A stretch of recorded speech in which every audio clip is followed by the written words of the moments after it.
Halo Tribuners, bersama saya Dea Mita, Anda sedang menyaksikan live update Tribun News edisi Selasa 5 April 2022. Siang ini akan kami sajikan informasi terkini dari berbagai daerah yang akan dilaporkan secara langsung oleh reporter kami di lapangan. Kurang lebih 1,5 jam ke depan, inilah live update selengkapnya. Kita menuju kabar pertama Tribuners. Meski mayoritas penduduknya beragama Islam, namun warga desa Waiburak, Kecamatan Adonara Timur, Kabupaten Flores Timur, Nusa Tenggara Timur, selalu mohon maaf Tribuners, kita menuju ke Jawa Barat. Warga Sukajaya, Kabupaten Bogor, Jawa Barat digegerkan dengan penemuan mayat dalam gubuk pada Selasa 5 April kemarin. Mayat tersebut ditemukan tepatnya di Kampung Cidoger, Desa Sukajaya, Kecamatan Sukajaya, Kabupaten Bogor. Bagaimana kronologi lengkapnya dan juga keadaan di sana saat itu akan dilaporkan reporter kami dari Tribun Bogor, ada Rahmat Hidayat yang saat ini sudah terhubung bersama kami. Silakan dengan laporan Anda.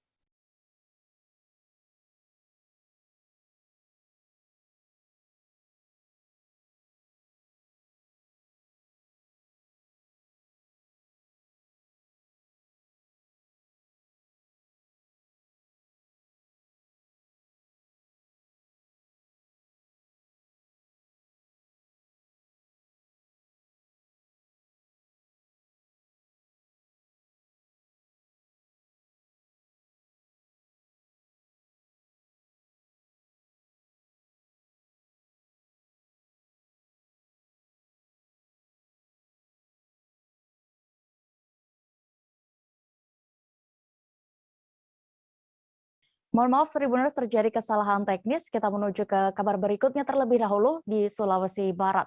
Kebakaran hebat terjadi di Dusun Poniang, Desa Talubanua, Kecamatan Sendana, Kabupaten Majene pada Selasa 5 April malam kemarin. Sembari menunggu damkar, warga kemudian inisiatif memadamkan api dengan alat seadanya. Bagaimana kronologi kejadian dan apa penyebab kebakaran ini akan dilaporkan reporter kami dari Tribun Sulbar, ada rekan Basdin di sana. Silakan dengan laporan Anda.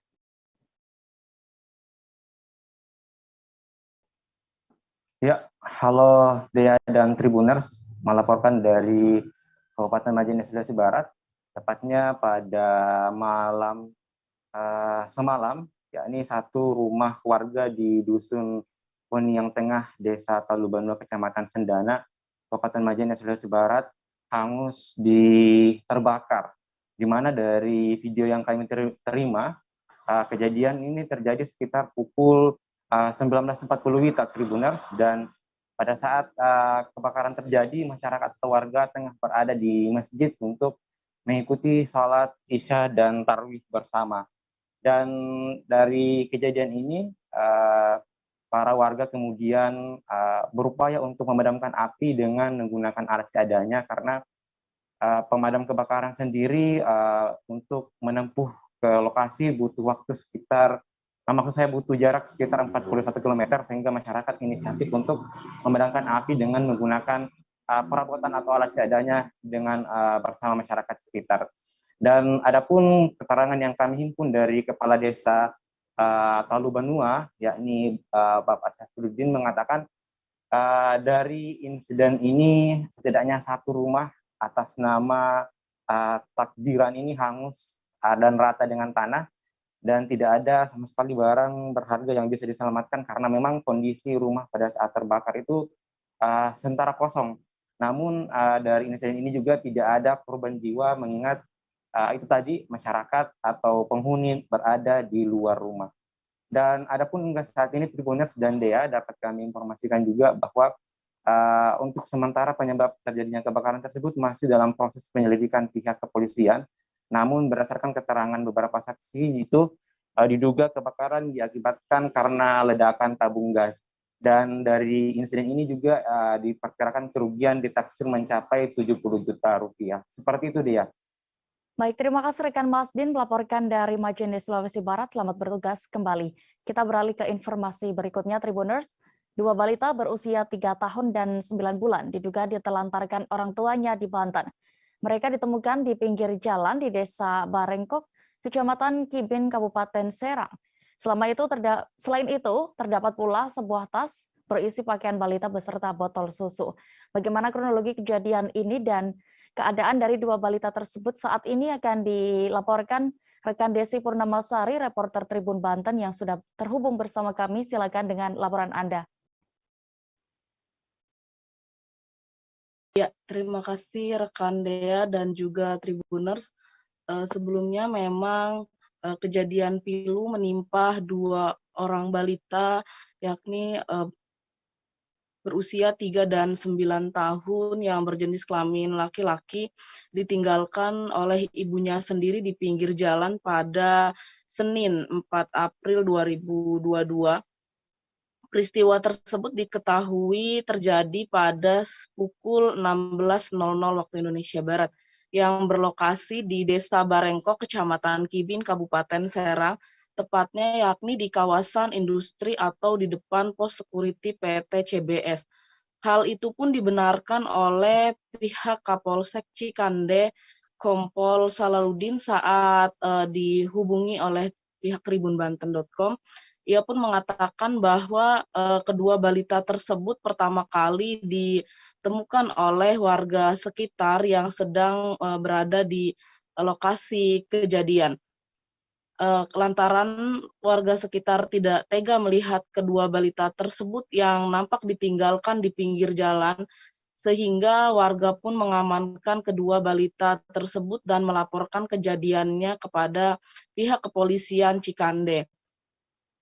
Dan memang pada saat ditemukan posisi balita tersebut hanya ditinggalkan dengan sebuah tas berisikan pakaian balita serta botol susu di dalam tas tersebut. Kapolsek juga menjelaskan bahwa warga sekitar melihat seorang perempuan yang usai beranjak dari lokasi tempat ditinggalkan kedua anak tersebut. Namun memang pada saat itu posisi perempuan tersebut bergegas pergi menggunakan ojek online yang memang sempat dilihat oleh warga sekitar. Dan Kapolsek juga mengatakan bahwa diduga perempuan yang pergi dengan menggunakan ojek online itu dan meninggalkan kedua balita tersebut adalah orang tua dari kedua balita tersebut. Dan saat ini untuk keadaan dua balita tersebut masih dalam perawatan warga sekitar, untuk sementara waktu dirawat oleh warga setempat. Dan pihak kepolisian pun hingga kini masih melakukan penyelidikan terhadap maksud dan modus penelantaran kedua balita tersebut yang diduga oleh orang tua kandungnya sendiri. Begitu, Dea. Baik, terima kasih rekan Desi untuk laporan Anda. Selamat bertugas kembali. Hujan deras mengguyur sebagian besar wilayah Kabupaten Luwu Utara. Akibatnya air dua sungai meluap di Desa Buangin, Kecamatan Sabang Selatan, dan Masamba. Luapan air sungai bahkan sampai masuk ke dalam area masjid. Imbasnya warga batal melaksanakan salat tarawih. Bagaimana kondisinya situasi saat itu akan dilaporkan reporter kami dari Tribun Timur. Ada rekan Calik Mawardi yang sudah terhubung bersama kami di sana. Silakan dengan informasi Anda. Ya, ya. Jadi pada minggu malam kemarin terjadi banjir di beberapa daerah yang ada di Kabupaten Luwu Utara, Provinsi Sulawesi Selatan. Banjir disebabkan tingginya curah hujan dan berlangsung cukup lama. Salah satu titik yang terendam banjir yang cukup parah yakni terjadi di Kota Masamba dan di Dusun Pondan, Desa Buangin. Di Kota Masamba sendiri banjir merendam badan jalan, terutama jalan utama yang ada di ibu kota kabupaten tersebut. Sementara itu, banjir di Dusun Pondan, Desa Buangin menyebabkan puluhan rumah terendam banjir, termasuk salah satu rumah ibadah di dusun tersebut. Banjir yang merendam rumah ibadah menyebabkan warga setempat batal menggelar salat tarawih pada minggu malam karena saat salat tarawih akan dilangsungkan tiba-tiba air dari Sungai Buangin meluap, mengakibatkan warga mengurungkan niatnya dan melaksanakan salat tarawih di rumah masing-masing. Menurut keterangan warga setempat, banjir di Dusun Pondan sudah seringkali terjadi dan sudah menjadi langganan, dan banjir akan terjadi apabila hujan deras turun dan sungai meluap. Akibat banjir tersebut banyak warga yang dirugikan, namun sampai saat ini menurut keterangan warga belum ada perhatian yang cukup serius dari pemerintah daerah bagaimana menanggulangi banjir yang terjadi di desa mereka. Olehnya itu warga berharap pemerintah Kabupaten Lombok Utara segera menangani banjir yang terjadi di Dusun Pondok. Itu dia. Baik, terima kasih rekan Calik untuk laporan Anda. Selamat bertugas kembali. Tribuners, kita beralih ke kabar berikutnya. Warga Sukajaya, Kabupaten Bogor, Jawa Barat digegerkan dengan penemuan mayat dalam gubuk pada Selasa 5 April kemarin. Mayat tersebut ditemukan tepatnya di Kampung Cidoger, Desa Sukajaya, Kecamatan Sukajaya, Kabupaten Bogor. Bagaimana kronologi lengkap penemuan mayat ini akan dilaporkan reporter kami dari Tribun Bogor. Silakan rekan Rahmat Hidayah. Ya baik, rekan Dea dan rekan-rekan Tribuners lainnya dapat kami jelaskan bahwasanya penemuan mayat di gubuk kosong di Kampung Cidoger, Desa Sukajaya, Kecamatan Sukajaya, Kabupaten Bogor terjadi pada hari kemarin sekira pagi hari. Berdasarkan informasi yang berhasil dihimpun oleh kami, penemuan mayat ini berawal dari adanya kecurigaan warga yang mencium bau tidak sedap. Kemudian warga yang penasaran itu pun mencari sumber bau yang tidak sedap itu, dan kemudian ditemukan sumber bau yang tidak sedap itu berasal dari gubuk kosong yang berada di Kampung Cidoger. Walhasil ketika diperiksa oleh warga yang curiga terhadap bau yang tidak sedap itu, kemudian warga dikagetkan dengan penemuan mayat yang belakangan ini kami ketahui berinisial U dengan usia 55 tahun, terbungkus selimut. Kemudian kami mencari informasi lainnya dari kepala desa ataupun pemerintah desa setempat. Beliau mengatakan bahwasannya mayat yang ditemukan di gubuk tua yang berada di Kampung Cidoger, Desa Sukajaya, Kecamatan Sukajaya, Kabupaten Bogor ini diperkirakan sudah 3 hari yang lalu. Kemudian dia pun memberikan informasi lainnya terkait identitas dari mayat tersebut. Menurutnya semua warga ataupun warga di Kampung Cidoger itu sudah mengetahui siapa yang berada di gubuk tersebut, sehingga proses identifikasi oleh warga setempat bersama pemerintah desa setempat pun cepat diketahui bahwasanya mayat yang ditemukan di gubuk kosong tersebut merupakan seorang pemulung yang bekerja di daerah Desa Sukajaya, Kecamatan Sukajaya, Kabupaten Bogor. Kemudian pemerintah desa setempat pun memperkirakan bahwasanya maksud kami mayat yang ditemukan di gubuk kosong ini tidak mengalami luka penganiayaan ataupun korban kejahatan lainnya. Dan hal itu pun kemudian dibenarkan oleh pihak kepolisian setempat yang dalam hal ini kepolisian sektor Cigudeg, Kabupaten Bogor. Dan kami pun mencoba mengonfirmasikan hal ini kepada Kapolsek Cigudeg yakni Kompol Nurahim. Beliau mengatakan bahwasanya dipastikan mayat yang ditemukan di gubuk ini tidak ada indikasi kejahatan apapun ataupun korban penganiayaan apapun. Kepastian tersebut turut didukung dengan keterangan dari warga tempat, yakni dalam hal ini warga Desa Sukajaya yang mengatakan bahwasanya mayat ini semasa hidupnya ini merupakan pemulung yang kerap kali tinggal di gubuk kosong tersebut dan tinggal sendirian. Kemudian Kompol Nurahim pun melanjutkan bahwasanya kepastian tidak ada indikasi korban kejahatan ataupun penganiayaan lainnya ketika anggota keluarga dari mayat yang ditemukan di gubuk kosong ini langsung datang menuju TKP.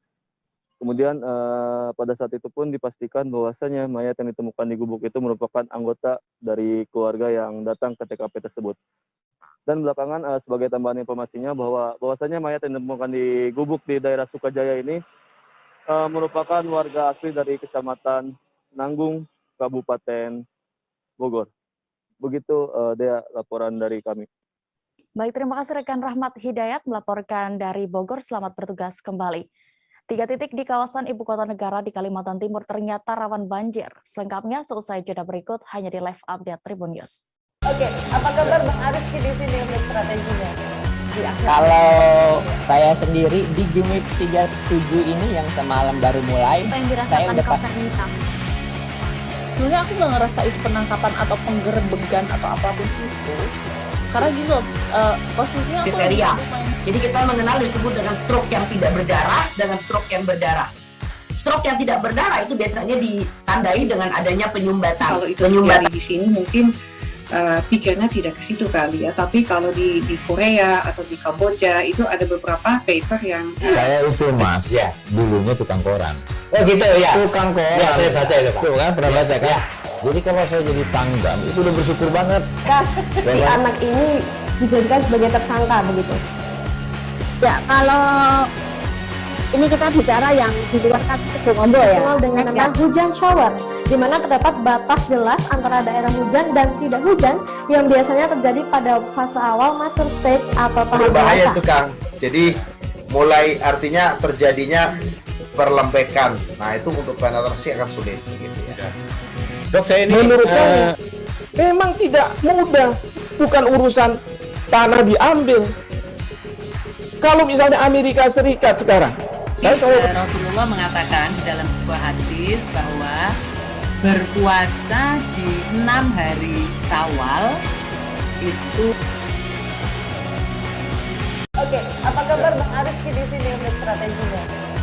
Kalau saya sendiri di Jumit 37 ini yang semalam baru mulai, Apa yang saya dirasakan udah Kak Fernita? Sebenarnya aku nggak ngerasa itu penangkapan atau penggerebegan atau apapun itu. Karena gitu, posisinya aku Kriteria. lumayan. Jadi kita mengenal disebut dengan stroke yang tidak berdarah dengan stroke yang berdarah. Stroke yang tidak berdarah itu biasanya ditandai dengan adanya penyumbatan. kalau itu terjadi di sini mungkin pikirnya tidak ke situ kali ya, tapi kalau di Korea atau di Kamboja itu ada beberapa paper yang saya itu Mas, dulunya tukang koran. Oh gitu ya. Tukang koran. Ya, saya baca itu Pak. Tuh kan, pernah baca kan? Jadi kalau saya jadi pangdam, itu udah bersyukur banget. Si anak ini dijadikan sebagai tersangka begitu. Ya, kalau ini kita bicara yang di luar kasus Bongombo ya. Dikenal dengan nama hujan shower, di mana terdapat batas jelas antara daerah hujan dan tidak hujan yang biasanya terjadi pada fase awal mature stage atau tahap Berbahaya dewasa. itu Kang. Jadi mulai artinya terjadinya perlembekan. Nah itu untuk penetrasi akan sulit. Gitu ya. Dok, saya ini menurut saya memang tidak mudah, bukan urusan tanah diambil. Kalau misalnya Amerika Serikat sekarang, Rasulullah mengatakan di dalam sebuah hadis bahwa berpuasa di 6 hari Syawal itu. Oke, apa kabar Bang Ariski di sini untuk strateginya? Kalau saya sendiri di Jumit 37 ini yang semalam baru mulai, Apa yang saya dirasakan udah Kak Fernita? Sebenarnya aku nggak ngerasa itu penangkapan atau penggerebegan atau apapun itu. Karena gitu, posisinya aku Kriteria. lumayan. Jadi kita mengenal disebut dengan stroke yang tidak berdarah dengan stroke yang berdarah.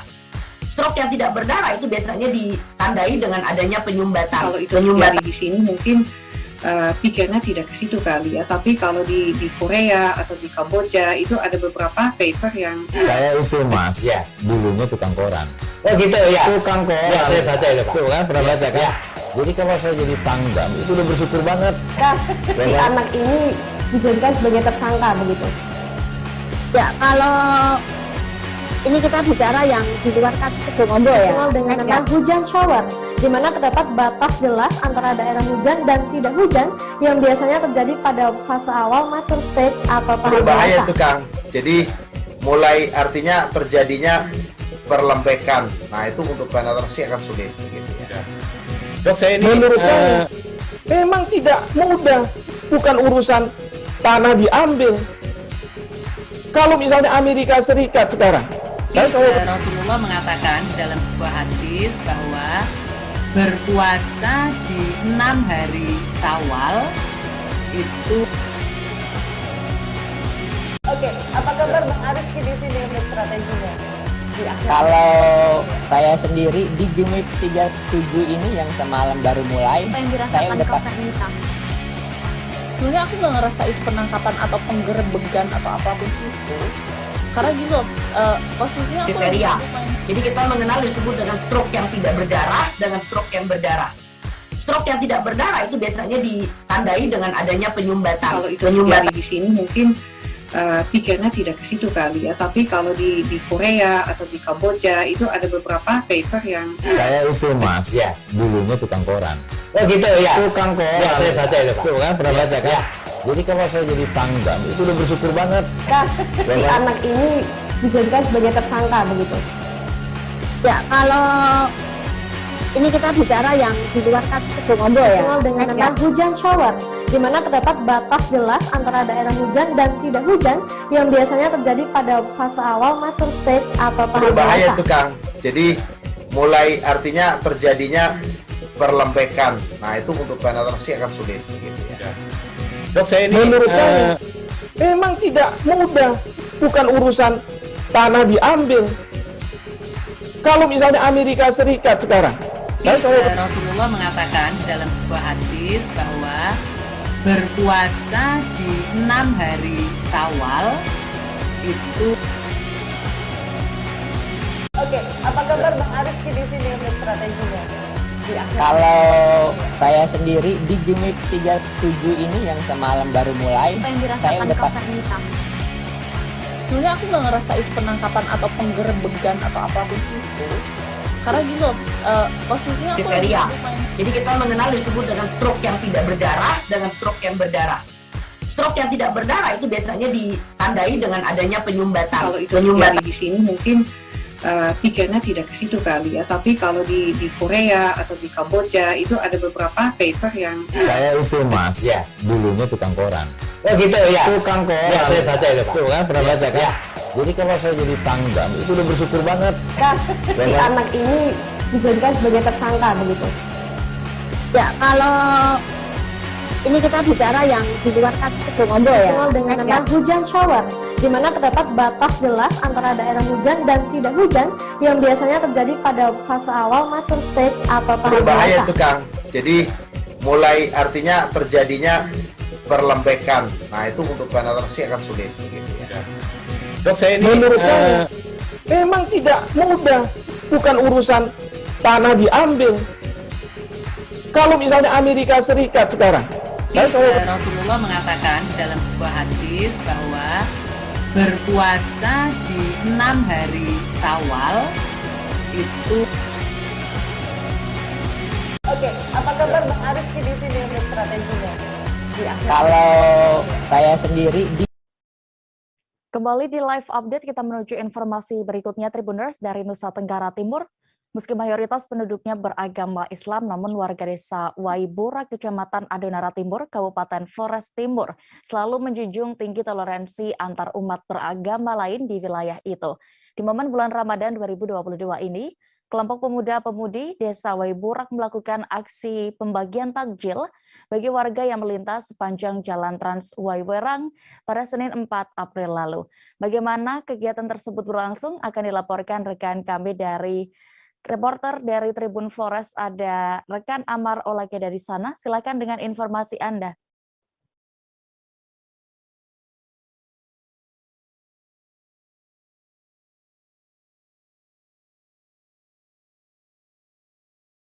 Pemudi Desa Waibura, Kecamatan Adonara Timur. Aksi pembagian takjil ini merupakan rangkaian dari mengenang 1 tahun bencana badai Seroja pada 4 April 2021 lalu. Demikian, Dea. Baik, mungkin ada informasi lain yang akan disampaikan rekan Amar terkait kegiatan ini?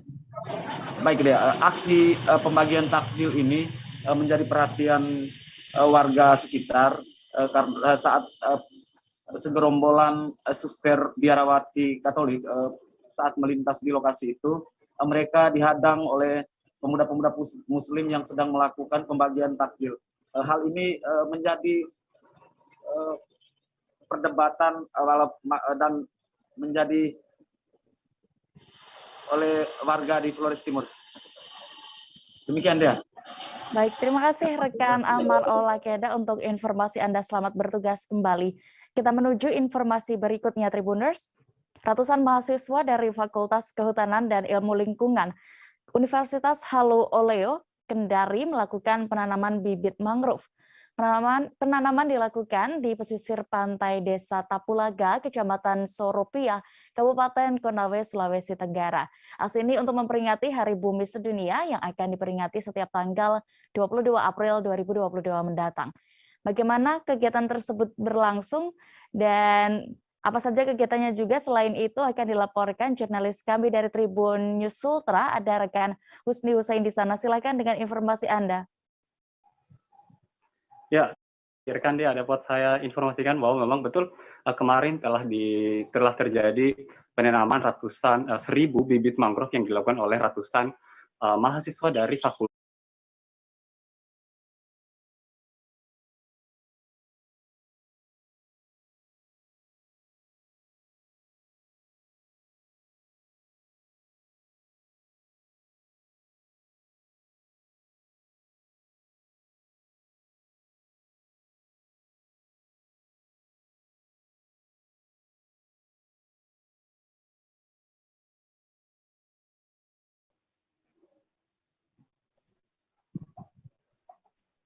Silakan rekan Husni Hussein dengan laporan Anda.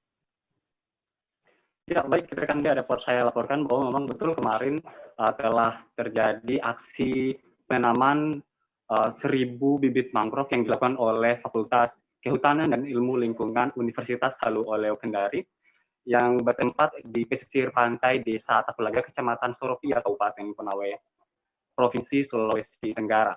Nah, dalam aksinya, berdasarkan pantauan kami di lapangan, walaupun aksi ini terjadi sekira pukul 11, yang mana memang pada aksi berlangsung terik matahari di atas kepala seperti itu, rekan Dea. Namun hal ini tidak menyurutkan ratusan mahasiswa ini untuk melakukan aksi penanaman 1.000 bibit mangrove yang memang telah dicanangkan oleh panitia kegiatan. Nah, untuk diketahui, dapat saya informasikan juga Dea, kegiatan ini merupakan inisiasi kolaborasi dari PT Antam dan juga Forum Pemuda Peduli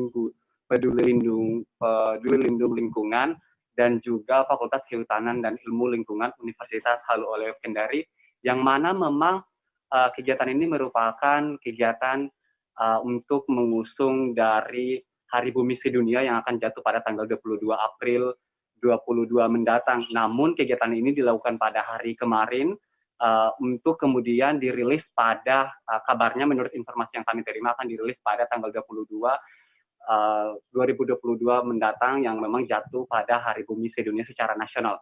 Seperti itu, rekan Dea. Baik. Terima kasih rekan Husni Hussein, dan berikut Tribuners kami tampilkan hasil wawancara jurnalis kami bersama sejumlah pihak terkait aksi penanaman mangrove ini selengkapnya. Karena betul-betul dibiayai dari PTN. Penanaman pohon ini Pak, selain melibatkan mahasiswa, melibatkan siapa? Selain mahasiswa, lembaga kemahasiswaan dari semua fakultas kita undang, kemudian dari masyarakat, sehingga disiapkan juga dengan bingkisan seadanya untuk bakti-sosial. Kebetulan di bulan Ramadan kita laksanakan. Prof, apa sih manfaat dari mangrove sendiri untuk daerah pesisir?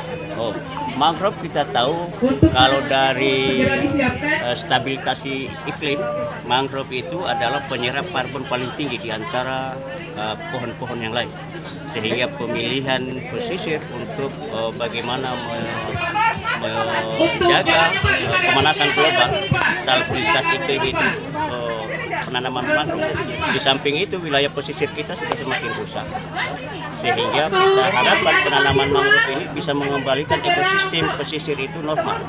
Dimulai dari pagi jam 8 dan alhamdulillah sampai jam 11 yang kita rencanakan, bahkan sebelum jam 11 ini kegiatan kami sudah berakhir. Ini adalah kegiatan dalam rangka memperingati Hari Bumi Sedunia, di mana tema kita adalah gerakan 1000 pohon, ya, 1 juta manfaat untuk pesisir Sulawesi Tenggara. Jadi kegiatan ini begitu urgent. Kenapa? Karena kita mencoba melakukan pelestarian ataupun melindungi, menjaga kawasan atau area ekosistem perairan, ya, yakni di sekitar pantai ataupun pesisir pantai. Nah, dengan kita menanam mangrove, ya, insya Allah itu dapat menjadi sebagai pelindung daripada kawasan pesisir.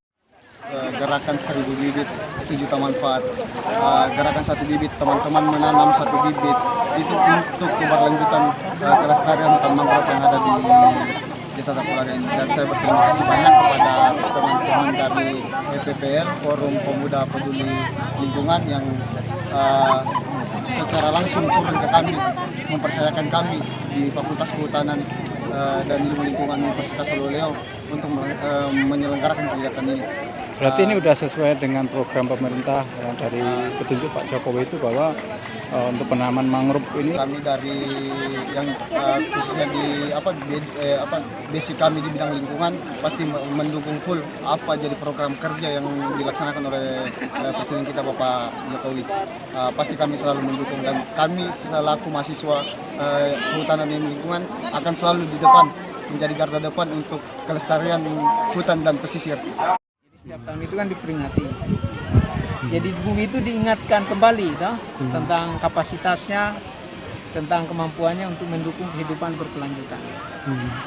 Nah, salah satu kegiatan-kegiatan yang dilakukan ini adalah macam-macam, ya. Ini FIL dengan berbagai pihak menyelenggarakan penanaman mangrove.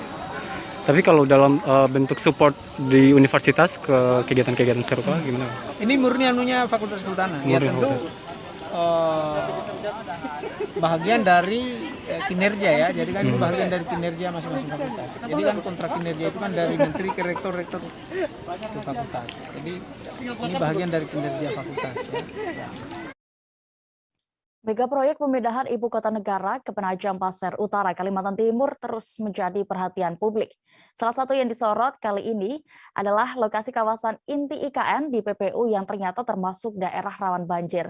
Bahkan ada 3 titik di lokasi yang masuk kawasan inti IKN yang rawan banjir. Bagaimana laporan lengkapnya akan disampaikan jurnalis kami dari Tribun Kaltim. Saat ini kami sudah terhubung dengan rekan Nita Rahayu. Silakan dengan informasi Anda, rekan Nita. Baik, terima kasih rekan Dea di studio. Dapat kami laporkan dari Kabupaten Penajam Pasir Utara bahwa di 3 titik lokasi yang masuk dalam kawasan inti Ibu Kota Negara atau KIKN itu rawan terjadi banjir. Hal tersebut disampaikan oleh Kepala Badan Penanggulangan Bencana Daerah atau BPBD Kabupaten Penajam Pasir Utara, bahwa daerah tersebut salah satunya adalah Desa Sukaraja yang berlokasi tepat di kawasan inti Ibu Kota Negara. Marjani menyampaikan bahwa penyebab utama ketiga titik di Kecamatan Sepaku itu rawan banjir adalah karena daerah aliran sungai atau DAS yang tidak pernah dilakukan normalisasi dalam kurun waktu yang cukup lama. Kepala BPBD Marjani juga melanjutkan bahwa normalisasi tersebut perlu dilakukan tidak hanya di daerah 3 titik itu saja, tapi juga dari daerah hulu hingga ke hilir yang arahnya itu bisa sampai ke kabupaten sebelah seperti Kutai Kartanegara dan Pasir. Kemudian meski demikian dikatakan juga bahwa kondisi banjir yang kerap terjadi di Kecamatan Sepaku itu bukanlah merupakan banjir permanen atau terjadi pada saat hujan turun dalam kurun waktu 3 hingga 5 jam saja. Namun penanggulangan tetap harus dilakukan. Sebab kondisi itu jika terjadi dapat mengganggu aktivitas warga, di mana aktivitas warga biasanya lumpuh dan juga kerap kali merendam beberapa perumahan warga. Upaya telah dilakukan dengan menyampaikan hal tersebut kepada pemerintah pusat dan dikatakan bahwa tahun ini telah masuk dalam perencanaan dari Bappenas untuk penanggulangan dari banjir di ketiga titik tersebut. Demikian, Saudara Dea. Baik, terima kasih rekan Nita Rahayu untuk laporan Anda dari PPU Kalimantan Timur. Selamat bertugas kembali. Kita beralih ke Aceh Tribuners. Bocah 12 tahun asal Kota Lok Sumawe diduga menjadi korban salah hitan pada sunatan massal di salah satu sekolah. Kini bocah itu harus menjalani operasi kembali di Rumah Sakit Melati Lok Sumawe. Bagaimana kronologi kejadian ini dan apa sebenarnya yang terjadi akan disampaikan jurnalis Rambi News. Saat ini kami sudah terhubung dengan rekan Saiful Bahri. Silakan dengan laporan Anda.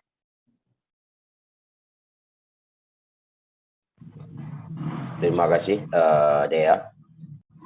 Dapat saya sampaikan bahwa dugaan salah sunat ini berawal pada saat adanya sunat massal di sebuah gedung itu pada 27 Maret 2022 lalu. Di saat itu bocah tersebut merupakan salah satu yang mengikuti kegiatan sunat massal tersebut. Di saat hari sunat massal, semuanya berjalan lancar, bahkan bocah tersebut pun langsung pulang ke rumah seperti bocah-bocah lainnya yang memang mengikuti sunat massal saat itu. Namun 3 hari kemudian, orang tua dari bocah tersebut membawa anaknya ke puskesmas di sekitar lokasi rumahnya dengan rencana ingin mengganti perban. Namun di saat petugas medis di puskesmas itu hendak mengganti perban, maka petugas puskesmas itu menyatakan bahwa ini sesuai keterangan dari orang tua yang usia ini, bahwa menyatakan bahwa anak tersebut tidak disunat gitu, tidak disunat, sehingga disuruh bawa balik ke panitia. Di saat orang tua menyatakan anaknya, saat pihak puskesmas menyatakan anaknya tidak disunat, orang tuanya pun memperlihatkan sebuah foto ke kita menunjukkan bahwa anak tersebut memang terkesan bagian depannya sudah tertutup dengan kulit yang nampaknya penyebabnya karena bengkak, cuma yang terlihat cuma jahitan-jahitan di bagian depan. Dan menurut keterangan orang tuanya pun usia ini bahwa saat buang air kecil pun tidak beraturan. Dengan kondisi tersebut, maka hari itu juga orang tua dari anak tersebut langsung mendatangi panitia pelaksana untuk mengkonfirmasi terkait hal ini. Sehingga pihak panitia langsung membawa ke sebuah praktik dokter dan anak tersebut diperiksa kembali, dan dokter tersebut pun menyatakan bahwa anak tersebut tidak apa-apa. Sehingga orang tuanya Husaini itu langsung menyatakan apakah dokter ini yang menyunat anaknya. Cuma dokter itu menyatakan tidak, cuma dia sebagai salah satu tim dari kegiatan sunat massal tersebut. Sehingga Husaini pun saat itu orang tua dari bocah itu menyatakan tidak setuju untuk ditangani oleh pihak tersebut dan meminta dia konsultasi ke dokter spesialis bedah. Jadi singkatnya, sesuai keterangan dari Husaini ataupun orang tua bocah tersebut, sekitar beberapa hari kemudian pihak panitia memang sempat datang ke rumah dia untuk meminta anak tersebut untuk mendapatkan perawatan lebih lanjut.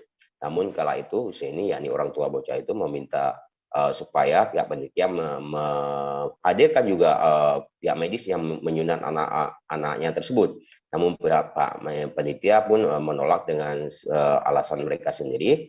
Namun Husaini sendiri saat itu sempat menyatakan boleh pihak yang menyunat anaknya tidak hadir, tapi pihak panitia bisa membuat sebuah surat yang diteken di atas meterai dengan isinya 3 poin, yakni bahwa mengakui adanya salah teknik dan bertanggung jawab.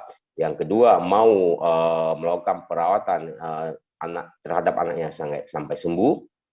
Dan yang ketiga, bila ke depan ada persoalan, pihak panitia mau bertanggung jawab. Namun saat itu pihak panitia pun yang mengakomodir cuma 1 poin, yakni poin bahwa siap menanggung perawatan anak tersebut sampai sembuh. Sehingga saat itu tidak ditemukan kesimpulan. Makanya Husaini pun menolak untuk membuat surat pernyataan tersebut. Singkatnya, pada Senin atau 2 hari lalu, Husaini pun berinisiatif sendiri, menurut keterangan dari Husaini, berinisiatif sendiri dengan menggunakan kartu BPJS dan koneksi punya teman di sebuah rumah sakit. Dia pun membawa anaknya kembali untuk menjalani operasi.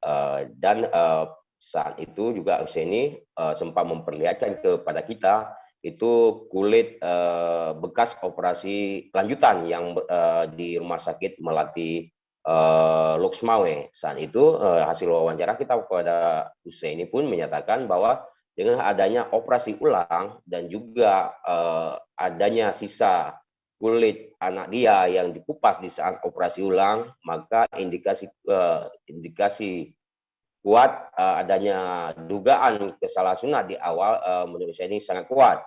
Namun menurut Husseini saat itu menyatakan dia nggak butuh apa-apa, cuma yang dia butuh adalah pengakuan dari panitia dan juga permohonan maaf terhadap dirinya. Dan satu lagi Dea mungkin dapat saya sampaikan juga hasil koordinasi lanjutan kita dengan pihak orang tua bahwa kondisi bayi saat ini sudah setelah menjalani operasi kembali sudah sangat baik, bahkan kemarin sore sudah bisa duduk, posisinya sudah bisa duduk walaupun pihak medis belum menganjurkan dia untuk pulang ke rumahnya. Demikian Dea. Baik, Tribuners, terkait ini juga rekan Saiful Bahri sudah melakukan wawancara bersama orang tua. Berikut keterangan lengkapnya. Oke, saya bilang kalau itu nggak bisa, tulis surat hitam di atas putih pakai materai bahwa timbulkan 3 poin, cantumkan 3 poin, yaitu pertama mengakui itu kesalahan teknik, dan mau bertanggung jawab. Yang kedua berarti mau bertanggung jawab dari perawatan sekarang sampai sembuh. Ketiga, kalau ada efek ke depannya juga masih mau bertanggung jawab. Itu permintaan saya 3 poin. Yang mau mereka cantumkan di surat itu cuma 1 poin, pengobatan sampai sembuh.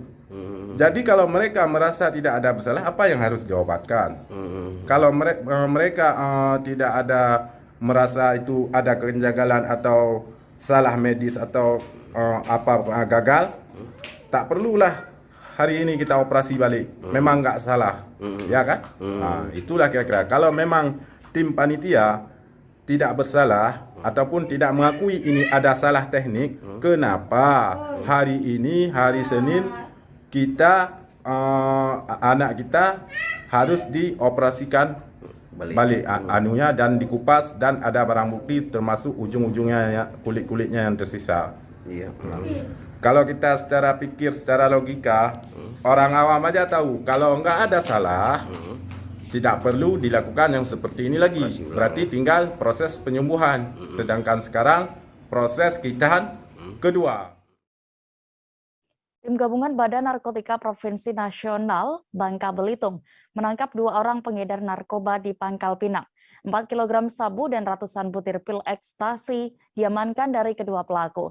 Sempat ada perlawanan sengit dari pelaku hingga terjadi kejar-kejaran antara petugas dan pelaku. Bagaimana informasi lengkapnya terkait kasus ini akan dilaporkan jurnalis Bangka Pos. Saat ini kami sudah terhubung dengan rekan Antoni Ramli. Silakan dengan laporan Anda. Ya, terima kasih rekan Dea.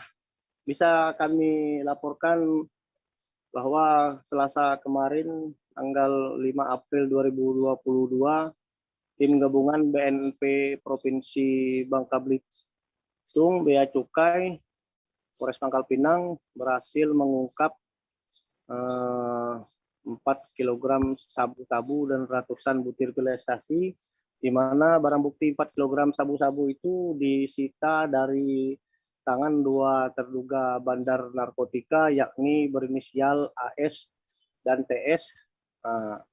Pengungkapan kasus tersebut berawal dari adanya informasi yang diterima tim BNP Provinsi, bahkan adanya transaksi di wilayah Pangkal Balam, Kecamatan Pangkal Balam, Kota Pangkal Pinang, di mana pengungkapan kasus tersebut awalnya tim gabungan BNNP meringkus tersangka AS dengan barang bukti 1 kg sabu-sabu.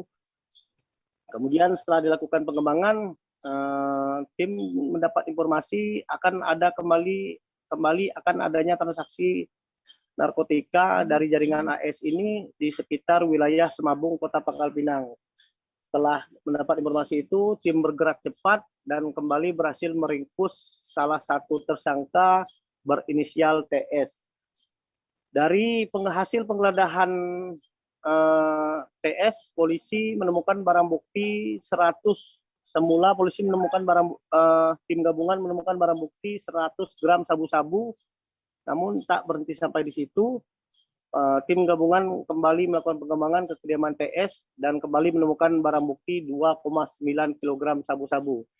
Jadi total dari barang bukti yang berhasil diamankan tim BMP Provinsi Bangka Belitung dari kedua tersangka yakni 4 kg sabu-sabu dan 692 butir pil ekstasi. Begitu rekan Dea. Baik, Tribuners, terkait kasus ini rekan Antoni juga sudah mendapatkan keterangan dari Brigjen Pol MZ Mutakin selaku Kepala BNNP Bangka Belitung. Selengkapnya kami tampilkan. Salam sehat tanpa narkoba. BNN Provinsi Bangka Belitung bersama Bea Cukai Pangkal Pinang dan Polsek Pangkal Balam, Polres Pangkal Pinang berhasil pada hari ini mengungkap penyelundupan narkoba sejumlah perkiraan 4 kg dan kurang lebih 800 ekstasi.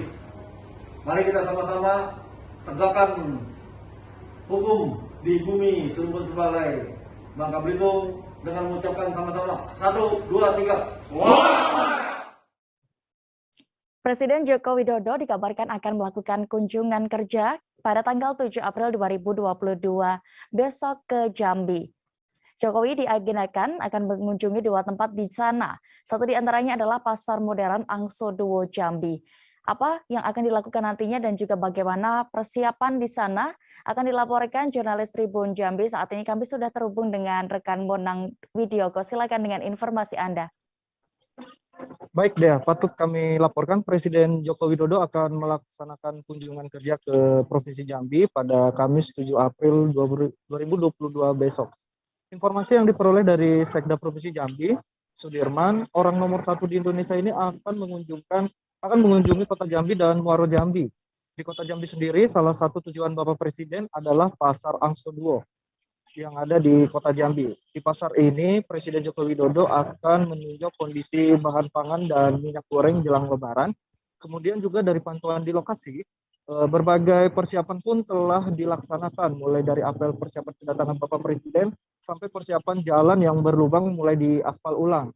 Ketika kami tanyakan beberapa pedagang di lokasi mengenai kedatangan Presiden Republik Indonesia ini, banyak dari pedagang yang tak mengetahuinya. Nantinya, Bapak Presiden Joko Widodo juga akan memberikan bantuan BLT di pasar tersebut. Kemudian, selain memantau Pasar Angso Duo, Bapak Presiden juga akan mengunjungi Pasar Talang Banjar, Kota Jambi. Diinformasikan pula, selain memantau pasar, Bapak Presiden juga akan mengunjungi Candi Muaro Jambi yang ada di Kabupaten Muaro Jambi. Dari informasi Sekda Provinsi Jambi itu pula, Bapak Presiden Joko Widodo akan berkunjung di Jambi dari pagi hingga sore harinya. Berangkat dari Halim Perdana Kusuma, Bandara Halim Perdana Kusuma, pada pukul 8 pagi dan kembali ke Jakarta bertolak dari Bandara Sultan Taha Jambi, dari Jambi pukul 4 sore. Demikian, Dea. Baik, terima kasih rekan Monang Widioko untuk laporan Anda dari Provinsi Jambi. Selamat bertugas kembali. Kami jeda sejenak lagi Tribuners, tetaplah di live update Tribun News. Oke, apa kabar Bang Arifki di sini untuk strateginya? Kalau saya sendiri di Jumip 37 ini yang semalam baru mulai, apa yang saya dirasakan udah Kak Fernita? Sebenarnya aku nggak ngerasa itu penangkapan atau penggerebegan atau apapun itu. Karena gini loh, posisinya aku kriteria. Jadi kita mengenal disebut dengan stroke yang tidak berdarah dengan stroke yang berdarah.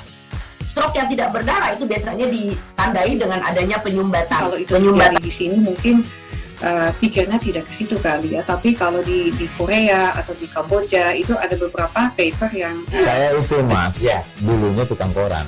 Oh gitu ya, Tukang koran. Ya, saya baca itu Pak. Tuh kan, pernah baca kan? Jadi kalau saya jadi tanggam itu udah bersyukur banget. Si anak ini dijadikan sebagai tersangka begitu.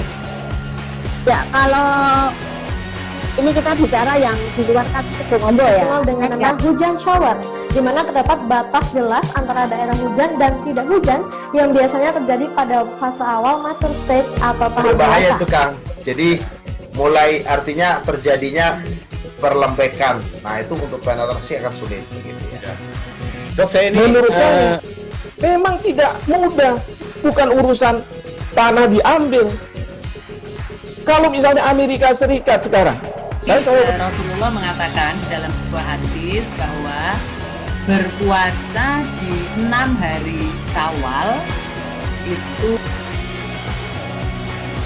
Oke, apa kabar Bang Arifki di sini untuk strateginya? Kalau saya sendiri di Jumip 37 ini yang semalam baru mulai, Apa yang saya dirasakan udah Kak Fernita?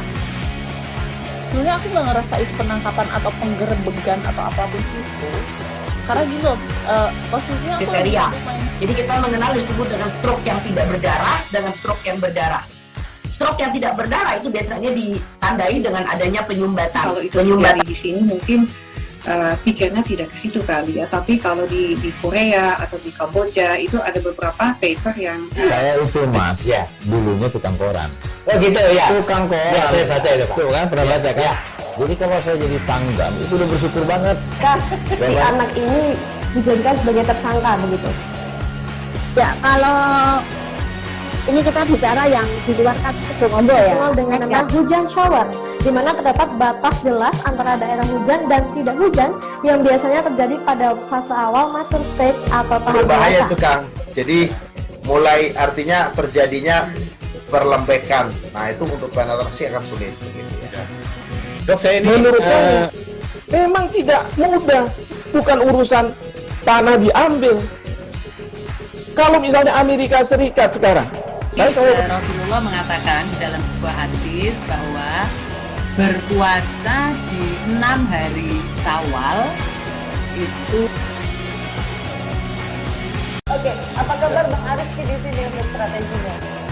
Kalau saya sendiri di Jumip 37 ini yang semalam baru mulai, Apa yang saya dirasakan udah Kak Fernita? sebenarnya aku nggak ngerasain penangkapan atau penggerebegan atau apapun itu. Karena gini loh, posisinya aku kriteria. Jadi kita mengenal disebut dengan stroke yang tidak berdarah dengan stroke yang berdarah. Stroke yang tidak berdarah itu biasanya ditandai dengan adanya penyumbatan. kalau itu terjadi di sini mungkin pikirnya tidak ke situ kali ya, tapi kalau di Korea atau di Kamboja itu ada beberapa paper yang Saya itu mas, dulunya tukang koran. Oh gitu ya. Tukang koran. Ya, saya baca itu Pak. Tuh kan, pernah baca kan? Ya.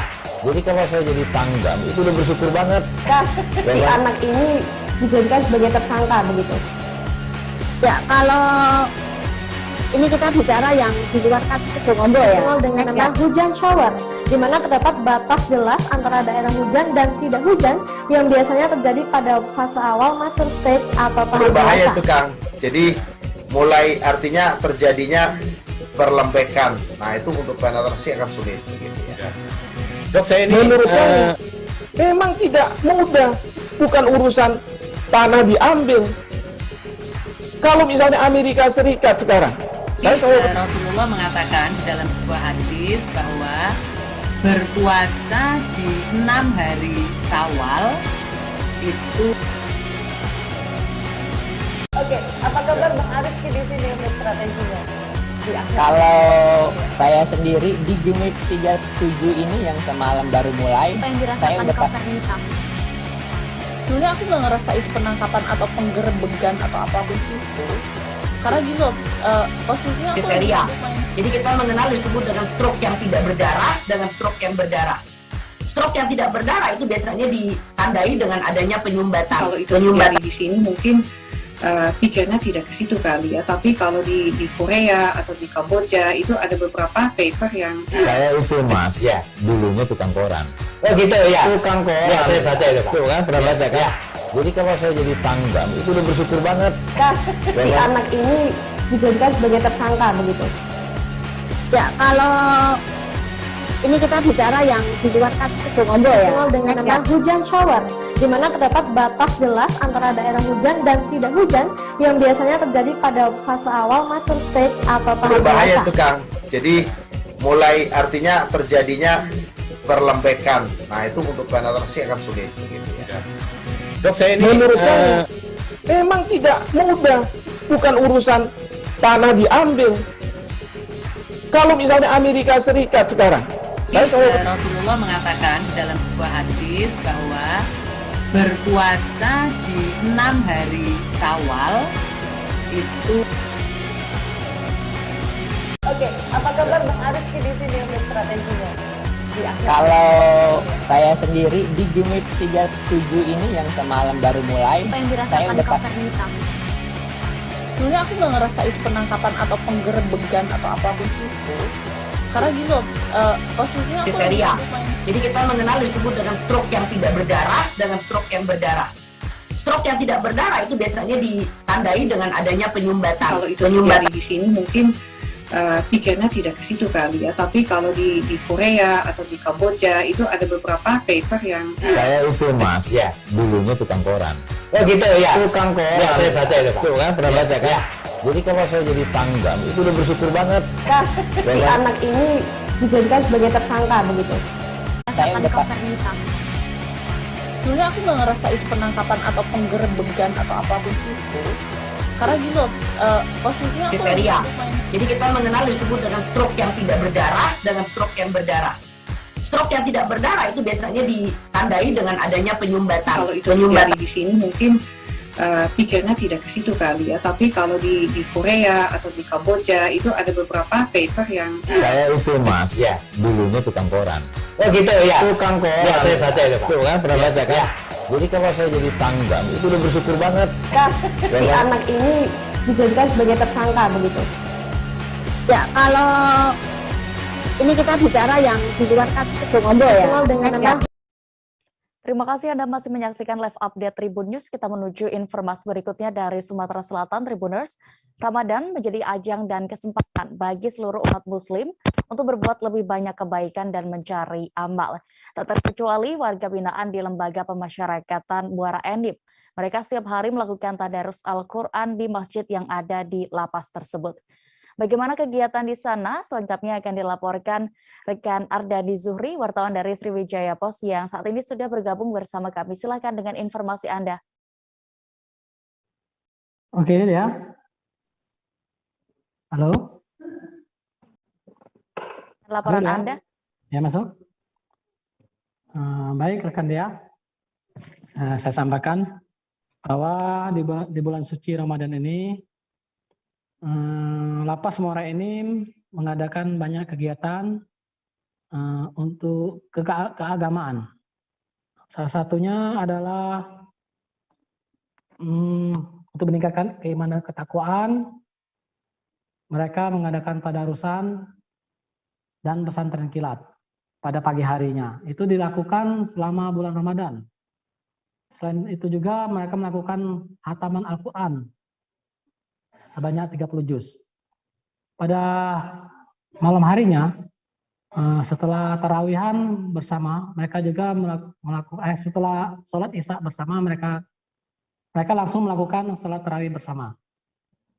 Hal ini selama ini mereka lakukan secara rutin, tetapi di bulan suci Ramadan lebih diintenskan lagi untuk kegiatan keagamaan. Selain kegiatan keagamaan, ada juga kegiatan kemandirian seperti keterampilan, bertukang, mengelas, membatik, dan kerajinan tangan lainnya. Ini untuk dilakukan dalam rangka setelah para warga binaan lepas dari Lapas Muara Enim, sehingga mereka bisa berbaur dengan masyarakat seperti biasanya. Dan Lapas Muara Enim juga selain itu akan menggelar pembagian takjil setiap hari Jumat, serta akan melakukan buka puasa bersama antara pegawai Lapas Muara Enim dengan warga binaan Lapas Muara Enim. Begitu, Saudara Dea. Tribuners, kami tampilkan hasil wawancara jurnalis kami bersama sejumlah pihak terkait di Lapas Muara Enim selengkapnya.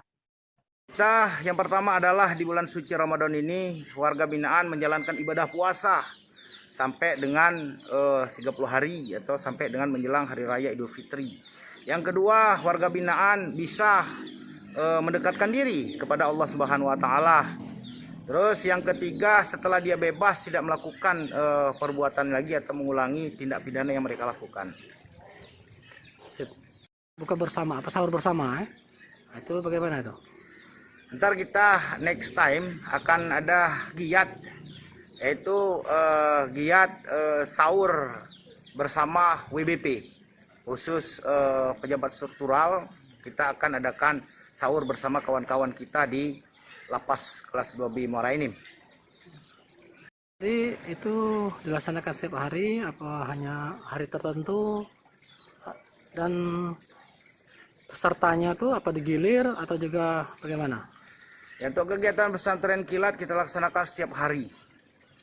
Setiap hari dilaksanakan oleh kamar khusus pesantren dan beberapa kamar dari blok hunian itu secara bergilir.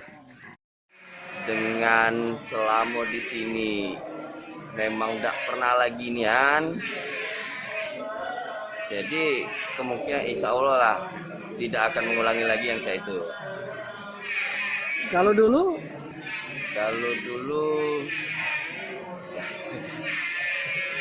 gitu. Tidak enak ngomongnya. Ya sebagai inilah pengedar. Pengedar ya? Ya. Pemakai juga? Pemakai juga.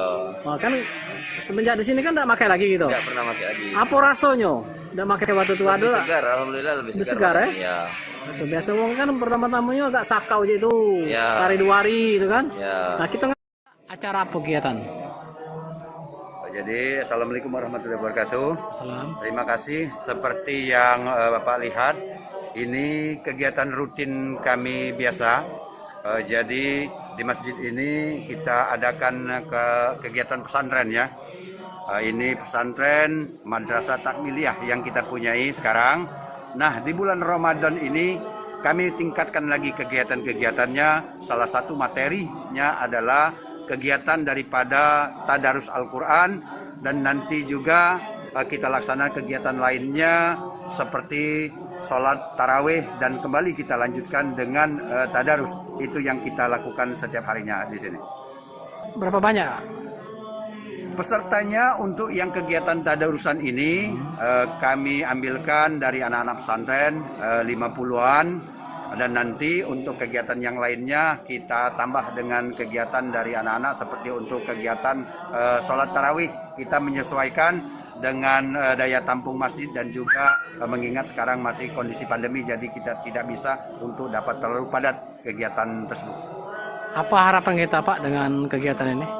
Harapan kita, kami berharap bahwasanya anak-anak yang sudah kita dididik di sini, nanti insya Allah ada perubahannya setelah mereka kembali kepada keluarga dan masyarakat. Khususnya mereka bisa bertanggung jawab baik secara diri dia pribadi maupun tanggung jawabnya secara keluarga. Beralih ke DKI Jakarta, Ketua Umum Partai Demokrat Agus Harimurti Yudhoyono alias AHY menggelar safari Ramadan. AHY berkunjung ke Kampung Susun Akuarium dan Masjid Jami Keramat Luar Batang pada Selasa 5 April 2022 petang. Di sana ia berdiskusi bersama warga setempat. Dan apa saja kegiatan lainnya akan dilaporkan rekan Gerald Leonardo Agustino, wartawan dari Tribun Jakarta yang saat ini sudah siap dengan informasinya. Silakan rekan Gerald. Ya, selamat siang Dea dan juga Tribuners dimanapun Anda berada. Memang pada hari Selasa 5 April 2022 kemarin, Ketua Umum Partai Demokrat Agus Harimurti Yudhoyono atau yang biasa dikenal dengan nama AHY melakukan safari Ramadan ke 3 titik, tepatnya di wilayah DKI Jakarta, yakni ke wilayah Kemayoran dan ke 2 titik yang berdekatan di wilayah Penjaringan Jakarta Utara. Adapun titik pertama yang disambangi oleh AHY dan juga rombongan ini ialah komunitas budayawan Betawi dan juga pengrajin ondel-ondel di wilayah Kemayoran Jakarta Pusat, di mana dalam kunjungannya kemarin AHY juga sempat melakukan sholat asar di lokasi Kemayoran tersebut. Dan menjelang waktu berbuka puasa atau menjelang maghrib, Dea dan juga Tribuners, AHY beserta rombongan langsung menuju ke wilayah Penjaringan Jakarta Utara, di mana ada 2 titik yang disasar oleh AHY, yakni Kampung Susun Akuarium dan juga wilayah permukiman warga sekitar Masjid Keramat Luar Batang, di mana dalam kunjungannya ke Kampung Susun Akuarium, AHY sempat berdiskusi dengan warga setempat, terutama para nelayan di mana dari hasil diskusi yang dilakukan AHY dalam Safari Ramadan kemarin, para nelayan ini memang mengeluhkan kelangkaan bahan bakar minyak, terutama jenis solar, yang memang BBM ini adalah BBM yang dipakai para nelayan untuk melaut, dan para nelayan ini kemarin ketika ditemui AHY, mereka mengeluhkan kelangkaan solar tersebut, dan tanggapan AHY terkait dengan keluhan para nelayan ialah ia akan mengerahkan kader-kadernya di parlemen atau di DPR RI untuk terus menyuarakan dan mendesak pemerintah untuk segera menstabilkan harga BBM, terutama juga untuk menstabilkan pasokan dan mengantisipasi adanya kekhawatiran terkait adanya mafia BBM terkait dengan keluhan para nelayan kemarin. Begitu juga selain para nelayan, ibu-ibu yang merupakan warga Kampung Susun Akuarium juga mengeluhkan adanya kenaikan dari sejumlah bahan pokok yang memang memberatkan mereka, dan dari keluhan ibu-ibu di Kampung Susun Akuarium itu, AHY juga mengerahkan kadernya di DPD Partai Demokrat di Provinsi DKI Jakarta untuk nantinya merencanakan atau membuka bazar pangan murah di sekitar Kampung Susun Akuarium. Selepas berdiskusi dengan warga di Kampung Susun Akuarium, AHY dan rombongan juga beranjak ke Masjid Keramat Luar Batang, di mana dalam kunjungannya ke Masjid Keramat Luar Batang ini, AHY sempat melakukan ziarah ke makam Habib Luar Batang, sekaligus dirinya juga melakukan buka bersama dengan anak-anak yatim piatu yang ada di sekitaran Masjid Luar Batang. Memang AHY dalam kunjungannya ke Masjid Luar Batang sempat menyampaikan bahwa masjid ini adalah salah satu tempat yang sering kali dikunjunginya untuk atau dalam rangka melakukan ziarah. Dea. Baik, Tribuners, terkait ini rekan Gerald juga sudah mendapatkan keterangan dari Ketua Umum Partai Demokrat Agus Harimurti Yudhoyono. Berikut selengkapnya. Sejak tadi siang kami melakukan kegiatan Safari Ramadan. Pertama tadi ke Kemayoran, menyapa warga yang ada di sana, khususnya para pengrajin ondel-ondel dan komunitas yang terus berupaya untuk menjaga kelestarian budaya Betawi. Setelah itu kita juga sempat melakukan sholat asyar berjamaah di sekitar Kemayoran. Lalu kami tadi ke Kampung Susun Akuarium, bertemu berdialog dengan para nelayan dan juga ibu-ibu yang ada di Kampung Susun tersebut.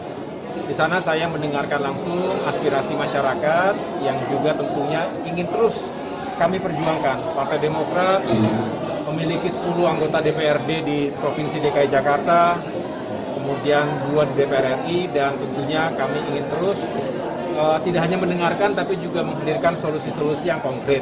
Seperti tadi banyak sekali masyarakat yang menyampaikan kekhawatiran jika harga-harga solar yang melambung kemudian sangat memberatkan dan menyulitkan para nelayan, karena bagaimanapun mereka bisa melaut itu kalau ada BBM solar yang memadai dengan harga yang terjangkau. Jadi sangat khawatir kalau kemudian harganya melambung dan sulit untuk dicari. Kemudian ibu-ibu tadi juga mengatakan harga-harga bahan pokok yang juga terus melambung, misalnya minyak goreng, telur, gula, dan lain-lain. Padahal kebutuhan di masa bulan puasa Ramadan ini juga meningkat. Nah inilah kita harus hadir, dan tadi kami dari keluarga besar Partai Demokrat DKI Jakarta juga sepakat kalau nanti akan menghadirkan semacam pasar murah, semacam bazar murah. Sekali lagi tujuannya adalah untuk meringankan kesulitan masyarakat yang ada di sekitar Luar Batang dan juga tadi di tempat yang lain.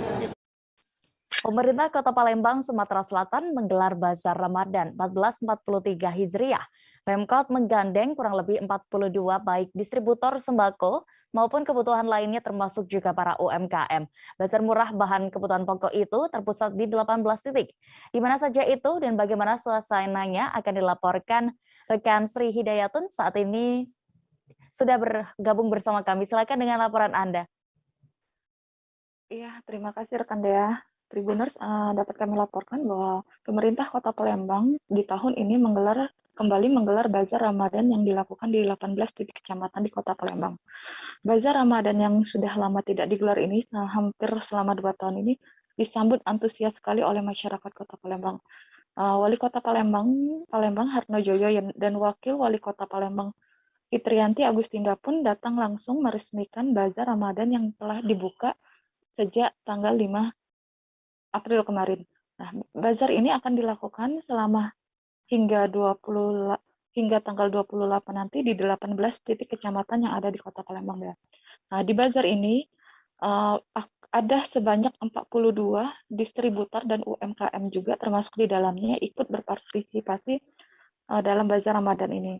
Di Bazar Ramadan ini digelar, maksud kami bertujuan untuk menjaga stabilitas harga agar di tengah masyarakat di bulan Ramadan ini. Sehingga masyarakat juga yang menjalankan ibadah suci Ramadan ini bisa menikmati harga-harga sembako yang digelar di Bazar Ramadan ini dengan harga distributor. Seperti dari pantauan kami tadi juga di hari kedua ini, masyarakat ini memang banyak masih memilih membeli minyak goreng yang cukup mendapatkan antusias dari masyarakat, masih banyak dibeli karena harga minyak goreng yang dijual di Bazar Ramadan ini harganya jauh lebih murah dibandingkan harga pasaran. Tadi kami memantau harga minyak goreng yang dijual di dalam bazar ini hanya 22.000 dibandingkan dengan harga di pasaran itu bisa mencapai 25.000 per liter. Nah, dengan adanya bazar ini memang pemerintah berharap masyarakat bisa memanfaatkan momen ini dan tidak khawatir dengan kenaikan harga yang ada di tengah masyarakat saat ini. Demikian Dea. Baik, terima kasih rekan wartawan Tribun Sumsel, Sri Dayatun untuk laporan Anda. Selamat bertugas kembali. Kita beralih ke Jawa Tengah, Tribuners. Tanah longsor terjadi di tebing di Dusun Belanten, Tawang, Desa Wonorejo, Kecamatan Jatiyoso, Kabupaten Karanganyar, pada Senin 4 April kemarin. Peristiwa itu mengakibatkan 1 orang warga meninggal dunia di lokasi. Wilayah tersebut sebelumnya sempat diguyur hujan cukup deras sebelum longsor melanda. Bagaimana kronologi kejadian dan juga situasi di sana saat ini akan dilaporkan rekan Mardon Widianto, wartawan Tribun Solo yang saat ini sudah terhubung dengan kami. Silakan dengan laporan Anda. Baik, terima kasih rekan Dia. Untuk kejadian tanah longsor yang terjadi pada 2 hari yang lalu di Desa Wonorejo, Kecamatan Jatiyoso, Kabupaten Karanganyar, itu menyebabkan satu pengendara dan penumpang menjadi korban longsoran. Nah, salah satunya meninggal dunia tertimbun longsor dan satunya dikabarkan kritis. Namun saat kejadian tersebut, dari pengakuan warga sekitar, Mijo Patmowiono itu menuturkan bahwa saat itu tidak hanya satu, namun melainkan ada 4 kendaraan yang melintasi jalan tersebut dan kondisi saat itu hujan deras. Dan sebelumnya hujan deras. Terus pasca itu saat kejadian mereka keempat kendaraan ini melintasi TKP dan saat sampai ke TKP longsoran itu terjadi dan 3 pengendara motor tersebut lolos dari maut, lolos dari longsoran tersebut, namun pengendara dan penumpang di belakangnya itu tidak terselamatkan dan tersapu oleh longsor. Dan saat ini tepatnya kemarin itu sudah dilakukan pembersihan terhadap jalan tersebut yang itu menghubungkan antara Desa Meruk dan Desa Wonorejo Jatiyoso dan Tamangu terutama sudah dibersihkan oleh petugas dari polisi, TNI maupun relawan, dan saat ini sudah bisa dilalui oleh kendaraan. Baik, Tribuners, terkait insiden ini, rekan Mardon juga sudah melakukan wawancara bersama Sugeng selaku Kepala UPT Kecamatan Jatiyoso, DP UPR Karanganyar. Berikut selengkapnya kami tampilkan. dari Polres Karanganyar 1, dari Kodim tadi sudah. Jadi beberapa instansi yang terkait tetap hadir semua tadi. Longsor tersebut mengakibatkan aliran listrik yang mati total selama 1 hari kemarin, satu malam satu hari ini terdiri 5 kampung, antara lain Kampung Tawang, Kampung Blaten, Kampung Puryo, Kampung Katmo, Kampung Watu Gede. Jadi artinya 5 dusun terisolir lampu maupun jalan aksesnya juga terputus. Ya, alhamdulillah sampai saat ini sudah terbuka kembali, namun listrik belum dikembalikan. Mudah-mudahan segera, Mas. Ditres Narkoba Polda Kepulauan Bangka Belitung menggerebek sebuah rumah yang diduga merupakan pabrik sabu. Rumah itu tepatnya di Desa Air Mesu, Kecamatan Pangkalan Baru, Kabupaten Bangka Tengah, Provinsi Kepulauan Bangka Belitung. Rumah tersebut dibangun di sekitaran perkebunan warga dan sekilas tidak ada hal yang mencurigakan. Terkait kasus ini, kami sudah terhubung dengan wartawan Bangka Pos bersama rekan Joni Kurniawan. Silakan dengan laporan Anda.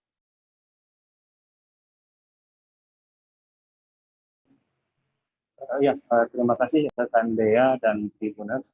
Dapat kami sampaikan bahwa Direktorat Reserse Narkoba Polda Kepulauan Bangka Belitung melakukan penggerebekan di sebuah lokasi, tepatnya di sebuah tengah hutan yang merupakan diduga home industri pembuatan sabu di kawasan Desa Air Mesu, Kecamatan Pangkalan Baru, Kabupaten Bangka Tengah pada Selasa 5 April 2022 siang kemarin.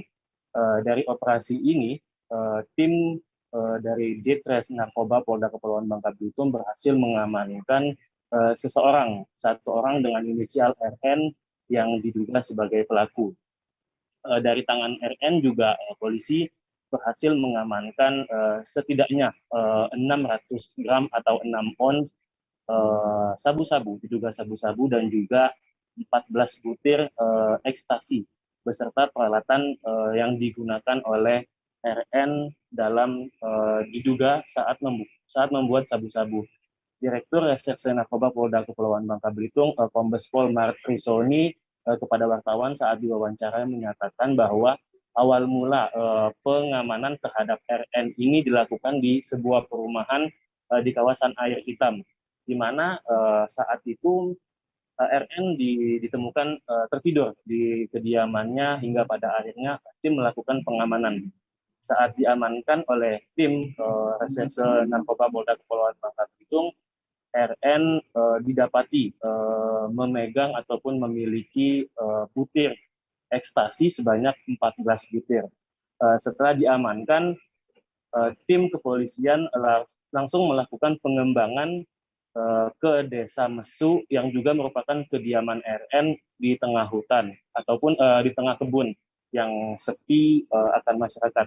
Saat melakukan penggeledahan di kawasan Desa Air Mesu tersebut, kepolisian berhasil menemukan barang-barang, perlengkapan ataupun peralatan yang diduga dimanfaatkan oleh RN untuk membuat sabu-sabu.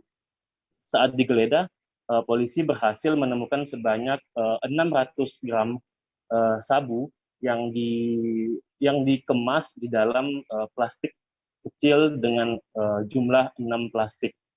Saat digeledah juga tim berhasil menemukan sejumlah gelas-gelas kaca ataupun peralatan yang biasanya digunakan di laboratorium yang diduga dimanfaatkan oleh RN untuk membuat sabu-sabu. Rekan Dea dan juga Tribuners, selain mengamankan sabu dan juga pil ekstasi, tim juga berhasil mengamankan sejumlah barang bukti seperti misalnya senjata api dan juga senjata tajam. Dari informasi yang kami terima dari Direktur Reserse Narkoba Polda Kepulauan Bangka Belitung, Kombes Pol Martrisoni, pihaknya mengamankan sejumlah barang bukti lainnya seperti misalnya senjata api jenis FN berikut amunisinya sebanyak 5 butir dan juga 2 magazine. Selain itu ada juga 5 butir peluru senjata api lainnya, dan ada juga ditemukan senjata tajam berupa belati dan juga 1 botol yang diduga bom molotov serta petasan lainnya. Saat ini Martrisoni mengakui bahwa RN masih diamankan di Mapolda Kepulauan Bangka Belitung untuk proses pengembangan lebih lanjut.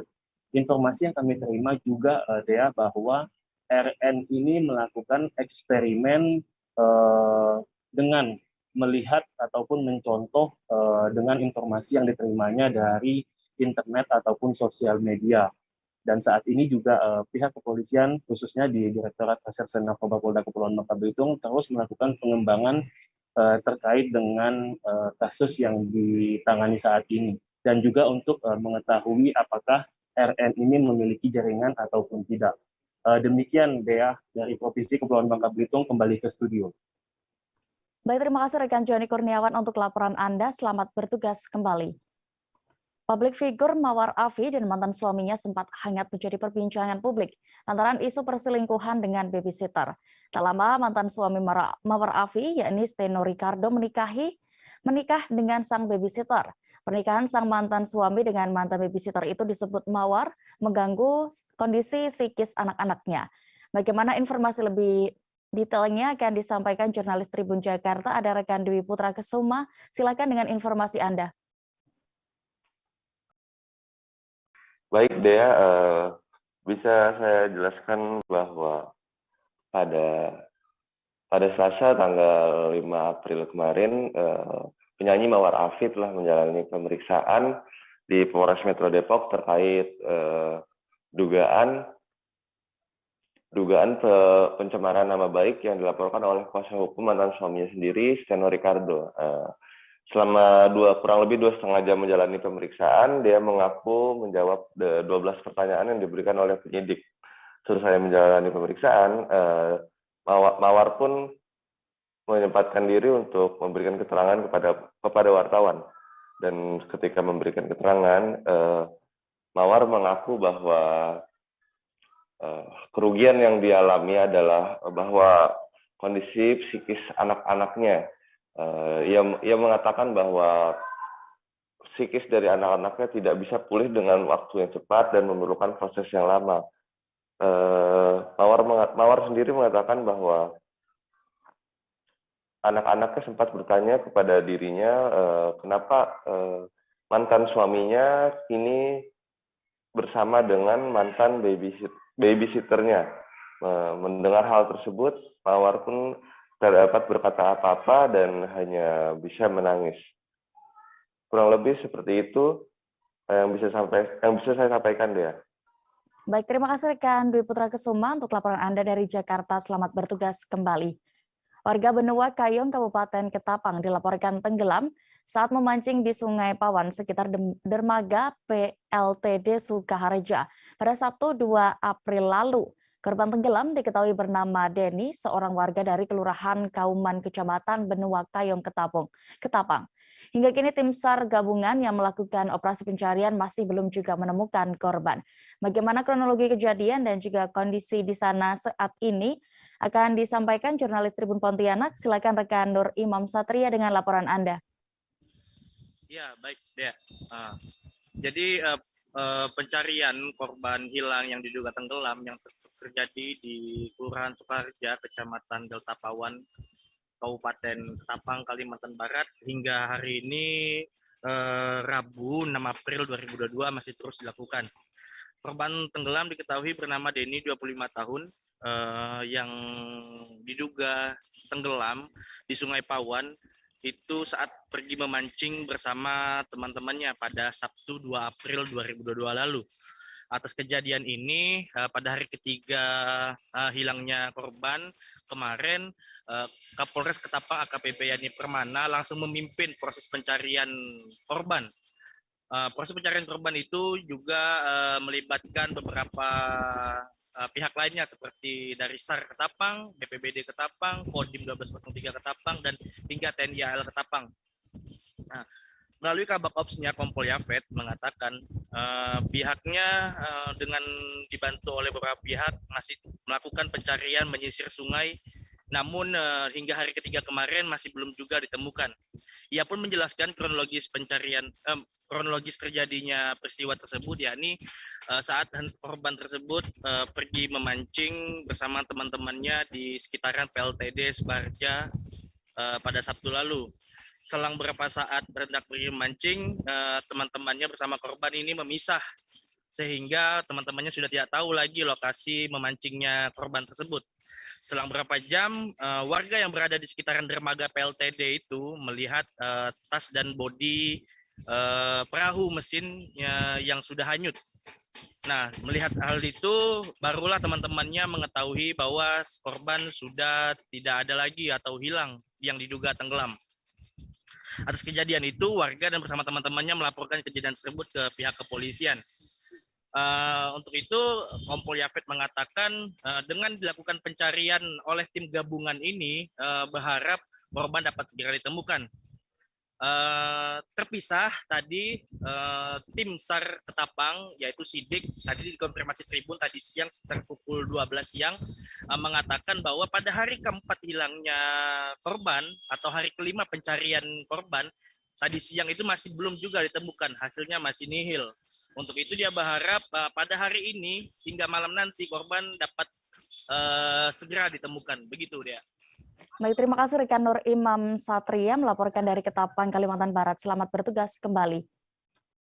Seorang tukang becak bernama Nurudin, 43 tahun, terus berjuang untuk menghidupi keempat anak dan istrinya di Kabupaten Indramayu. Keluarga kecil mereka ini tinggal di sebuah rumah tidak layak huni yang kumuh di wilayah Blok Gejelek, Desa Ujung Garis, Kecamatan Widasari, Kabupaten Indramayu. Dengan berlantai tanah tanpa ada listrik dan jendela. Untuk penerangan, mereka tinggal sekeluarga di rumah tersebut. Bagaimana kondisi di sana akan disampaikan rekan jurnalis Tribun Cirebon. Saat ini kami sudah terhubung dengan rekan Handika Rahman. Silakan dengan informasi Anda. Terima kasih rekan Dea. Baik, dapat kami informasikan ya. Nurudin, 43 tahun, tukang becak di Kabupaten Indramayu terus berjuang untuk menghidupi keempat anak dan istrinya. Keluarga kecil mereka diketahui tinggal di sebuah rumah tidak layak huni ya, yang kondisinya memang kumuh di wilayah Blok Gejelek, Desa Ujung Aris, Kecamatan Widasari, Kabupaten Indramayu, Jawa Barat. Dengan berlantai tanah tanpa ada listrik dan jendela, untuk penerangan mereka sekeluarga tinggal di rumah tersebut. Rumah itu pun sangat tidak layak huni karena dapur, kasur untuk tidur, hingga tempat mencuci piring menjadi satu lokasi dalam satu ruangan. Siang itu Nurudin tampak baru pulang dari sawah. Hari ini Nurudin sangat bersyukur karena dia baru saja mendapat pekerjaan sebagai buruh tani untuk menggarap lahan sawah milik majikannya. Mengingat jika dia menjadi buruh, dia bisa mendapat uang lebih ya dari hasil kerjanya untuk diberikan kepada keluarga. Jika tidak ada panggilan buruh, Nurudin biasa mangkal di Jalan Jati Barang Indramayu untuk menarik becak sembari menunggu penumpang hingga malam gelap. Kegiatan tersebut terus ia lakukan selama bertahun-tahun lamanya. Nurudin juga mengaku penghasilan yang dia dapat dari menarik becak ini memang sangat tidak menentu. Bahkan dalam beberapa hari secara berturut-turut, Nurudin pernah sama sekali tidak mendapat orderan untuk menarik becak. Ia pun terpaksa pulang tanpa membawa uang sepeser pun. Jikapun mendapat penumpang, kata Nurudin hasilnya tidak besar, yakni hanya sekitar 20-40 ribu saja. Jumlah nominal tersebut tentu ya sangat tidak mencukupi untuk kebutuhan ekonomi Nurudin, mengingat ia yang memiliki 4 orang anak. Jika sudah sangat terpaksa, Nurudin beruntung masih ditolong oleh kakaknya yang tinggal di samping rumahnya tersebut. Kakaknya itu sangat berbaik hati membantu Nurudin, terutama untuk keperluan ia dan sekeluarga makan sehari-hari. Kakaknya itu bahkan sampai menampung kedua anak Nurudin untuk tinggal di rumahnya. Di sisi lain, Nurudin memang tidak ingin hidup terus bergantungan kepada kakaknya tersebut. Ia pun berharap bisa mendapat pekerjaan yang lebih layak untuk mencukupi keluarga kecil dia di Kabupaten Indramayu. Demikian dia laporan dari Handika Rahman di Kabupaten Indramayu, Jawa Barat. Baik, terima kasih rekan Handika Rahman untuk informasi Anda. Selamat bertugas kembali. Kita beralih ke Provinsi Papua. Tribuners, kebakaran hebat meluluhlantakkan sejumlah kios di Timika, Kabupaten Mimika. Kios itu berada tepatnya di Jalan Budi Utomo Timika, persis di samping Kompleks Pusat Pertokoan dan Hotel Horizon Diana. Kebakaran itu sempat membuat panik warga yang berdomisili di sekitar lokasi 9 ruko tersebut. Bagaimana kronologi kejadian dan apa penyebab kebakaran ini akan dilaporkan jurnalis Tribun Papua, ada rekan Marcelinus Labulela yang saat ini sudah terhubung bersama kami di sana. Silakan dengan laporan Anda. Baik, Dea, selamat sore dan dapat saya informasikan bahwa kebakaran yang menghanguskan sekitar 9 rumah toko di Jalan Buritomo, Kota Timika kemarin sekitar pukul 11:16 waktu Indonesia Timur, bahwa kejadian bermula dari munculnya api di salah satu penjual makanan 5 atau cemilan pempek yang berada di lokasi tersebut. Pasca kejadian tidak diketahui oleh siapa-siapa, dan kebetulan pada saat kebakaran itu pemilik warung pempek sedang keluar untuk melakukan sholat. Namun tiba-tiba saja terlihat asap yang mengepul di sekitar lokasi, dan seketika juga merambat ke ruko-ruko lain yang berada di samping kiri kanan ruko yang diduga awal mula munculnya api tersebut. Adapun dari keterangan saksi di lapangan bahwa pada saat terjadi kebakaran mereka sempat melakukan pemadaman dengan menggunakan air di sekitar, namun angin yang cukup kencang dan juga situasi Kota Timika yang pada saat itu panas mengakibatkan api tidak bisa dikendalikan. Untuk demikian keterangan dari Ibu Aswati, salah satu pemilik 2 ruko di daerah tersebut, di lokasi tersebut, bahwa dirinya pada saat kejadian sudah meminta pertolongan, namun pertolongan itu datang terlambat, seperti pihak pemadam kebakaran mereka datang terlambat, dan juga di mana ruko tersebut mudah terbakar karena konstruksi bangunannya dari bahan kayu.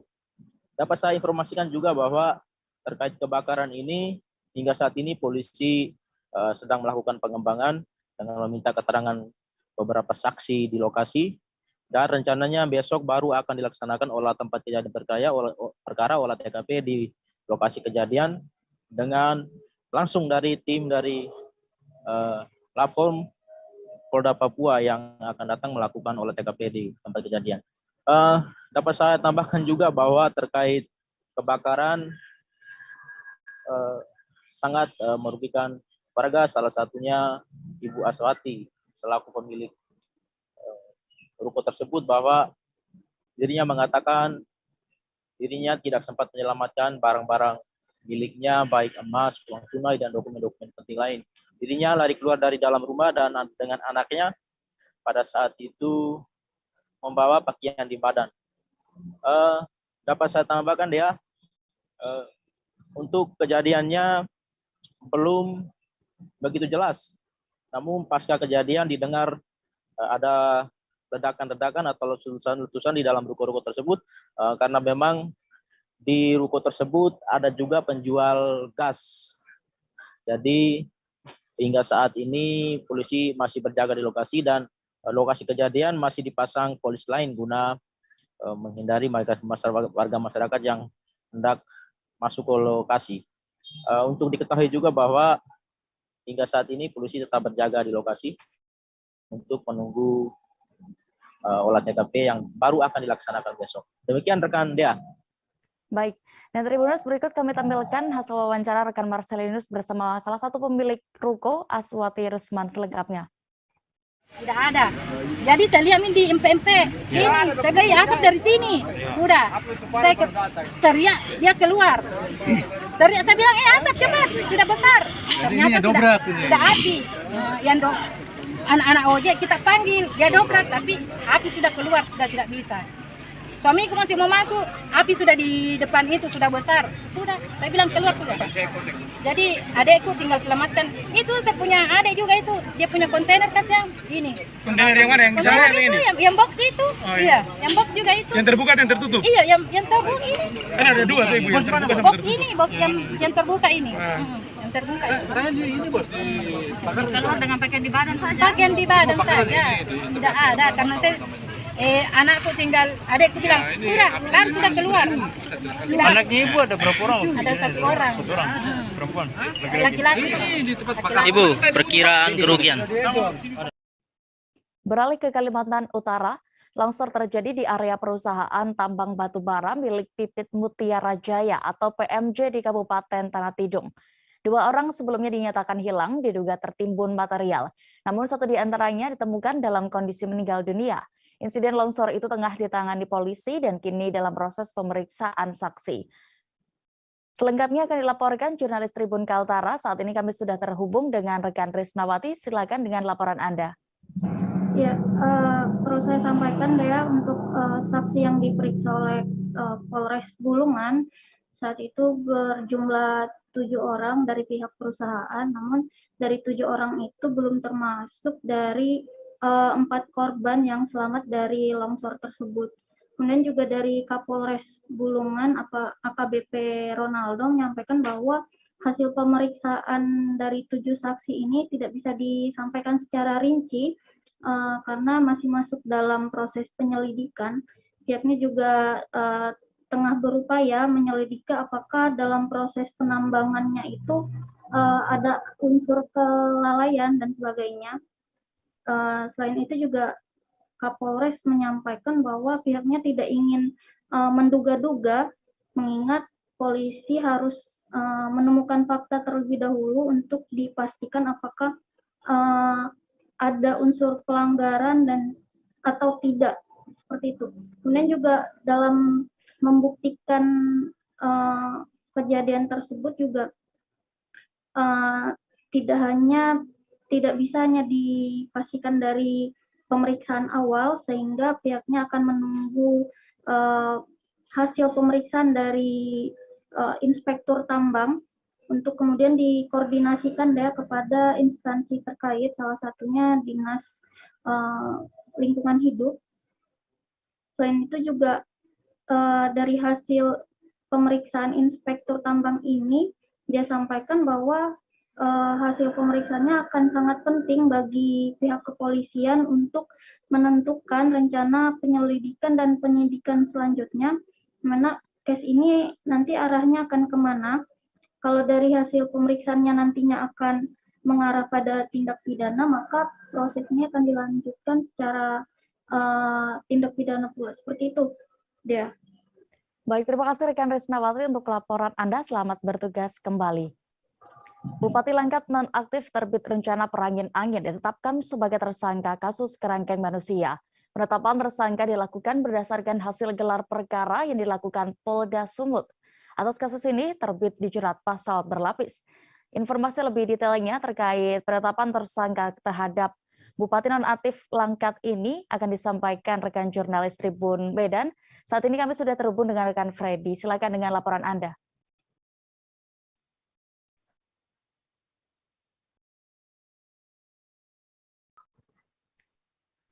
Baik, silakan rekan Freddy.